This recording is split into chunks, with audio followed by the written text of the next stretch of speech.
Good morning, children. In today's class, we will begin a new chapter in history, chapter number 8, the First Empire. So, children, in this chapter, we should understand about the expansion of Mauryan Empire and Ashoka's administration. So, in the 6th century BC, there were 16 Mahajanpad, or large kingdoms in India. Of these, the kingdom of Magadha became the most powerful.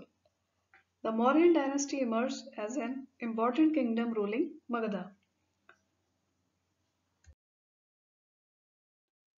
Alexander, the ruler of Macedonia in Greece, invaded northwestern India in 326 BC.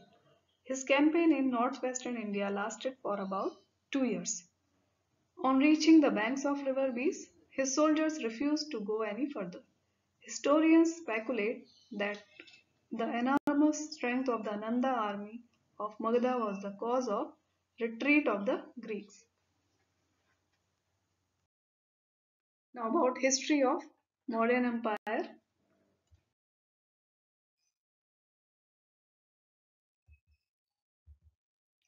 The Mauryan dynasty was founded by Chandragupta Maurya with the help of Chanakya. Chanakya was also known as Kautilya, overthrew the Nandas in 321 BC. Chanakya was the political advisor of Chandragupta. He wrote the Arthashastra, a book on political governance. Chandragupta overran the whole of India with an army of 600,000 men.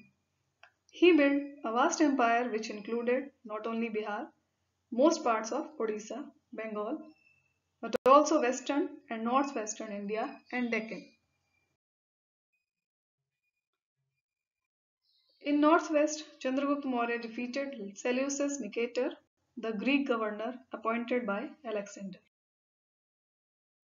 Seleucus sent Megasthenes as a Greek ambassador to the court of Chandragupta Maurya. He wrote an account on the reign of Chandragupta called Indica, which throws valuable light on the administration, society, and economy of Mauryan times. So after Chandragupta, he was succeeded by his son Bindusara in 298 BC. He conquered more areas and expanded the kingdom into South India. Bindusara was succeeded by his son Ashoka in 268 BC. He was the greatest ruler of the dynasty. Under him, the Mauryan Empire reached the height of its glory. The reign of Ashoka is reconstructed on the basis of his inscriptions. The inscriptions were located on ancient highways. He was the first Indian king to speak directly to the people through his inscriptions, which were royal orders. After his accession to the throne, Ashoka fought only one major war, which is the Kaling War. Kaling was a very powerful kingdom on the east coast of India. It was the only major kingdom in India that was outside the control of Mauryas. Ashoka attacked Kaling in 261 BC. However, the war caused far more casualties than any war before it. So it brought much suffering to the people. Hundreds of men, women, and children were killed in this war. So Ashoka made him remorseful. As a result of the Kaling War, Ashoka gave up war and converted to Buddhism.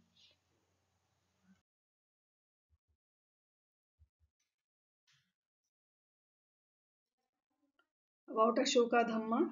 Ashoka's Dhamma means Dharma. Ashoka's Dharma.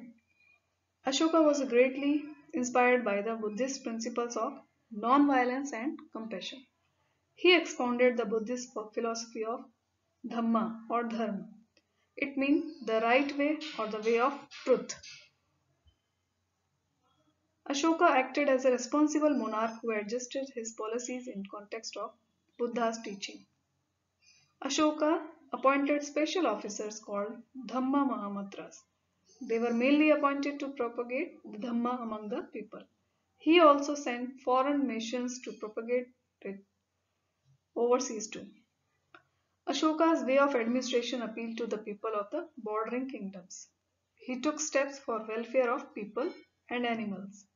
He sent ambassadors of peace to the kingdoms of West Asia and Greece. He sent Buddhist missionaries to Central Asia. He even sent his son Mahendra and daughter Sanghamitra to Sri Lanka to spread the message of Buddhism. It will be wrong to think that the Kaling War caused Ashoka to give up any form of warfare or consolidation of his empire. Rather, he adopted the practical policy of peace in order to administer his vast empire. There were also other newly emerging communities such as the mercantile community and craft association. Modern economy. The economy of the Mauryan Empire was predominantly agrarian, and land revenue was the main source of income for the government. It was of two types. One was a tax on land cultivated and the other on the assessment of the produce. Forests were not allowed to be cleared privately. Clearance of forest was supervised by the state in order to have absolute control over the forest produce and also to prevent arbitrary extension of agriculture. Taxes for the provision of water irrigation were collected. And about Mauryan administration, the greatest source of information regarding the Mauryan administration is the Arsas of Kautilya and the Indica of Megasthenes.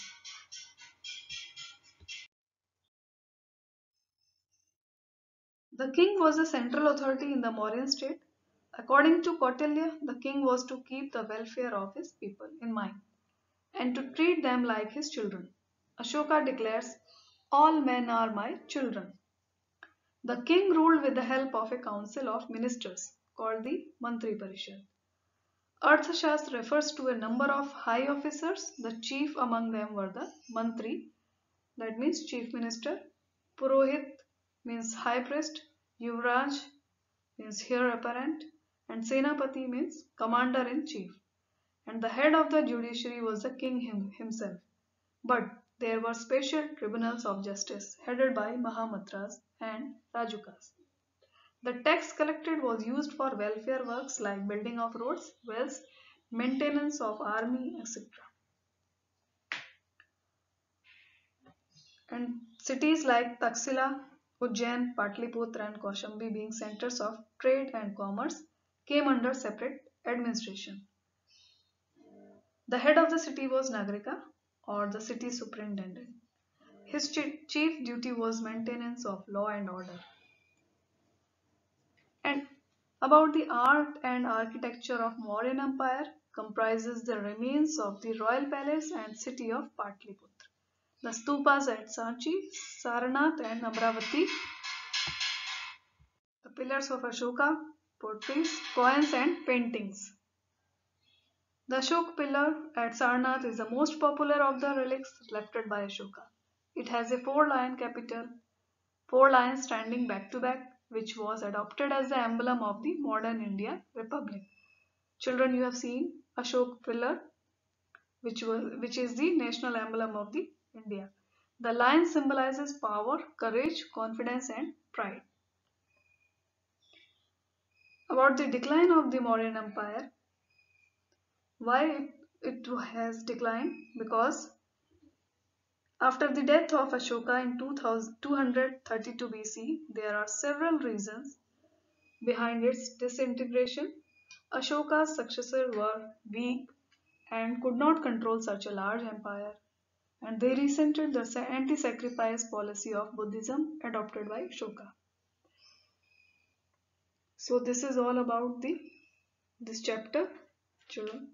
So we have studied about Mauryan Empire, history of Mauryan Empire, about Chandragupta Maurya, about Bindusara and Ashoka. So go through this video once again and revise the chapter. Thank you and have a nice day.